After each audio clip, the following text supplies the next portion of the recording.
Hay dang, gapapahuway ako rigya kung ko karmoy. Palupad na natin ang drone para makapahuway ako gamay. Hay gina, kapoy rigid ako dang. Ay mga anden. Daw hindi ko rin gid makakwat ako ng ulok na niya dyan. May gani dara ko ang baston ko nga dyan darwa. Dapat tag-isara lang kami rigya. Pero gintaon ako natin ang darwa. Hay. Daw hindi rin ako mauntay akan kahig. Na kahod ang drone. Sige pa drone ako para malingaw-lingaw ako sa ragyan. Pero di ko garsi kasanay kami darwa kaan. Narigya si Carmoy naga-patient na may kahulat ka na ang drone nag-sub-it. Perting kadlaw na. Ang immortal ko nga basher si Ping mag-drone gani amo diya ka itsura. Hay ko nama.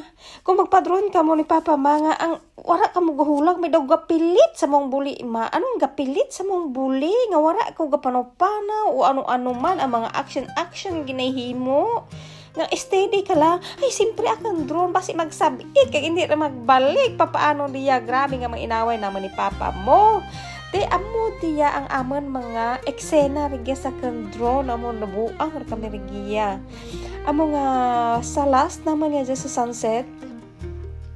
Amo naman niya ang last kante kamon drone. Hay ang amon drone. Nagtampaanay kami kakan drone. Hay wala ratang nagbalik. Amo ya ang gina. Wala ako nag-eksena sa kan pa drone.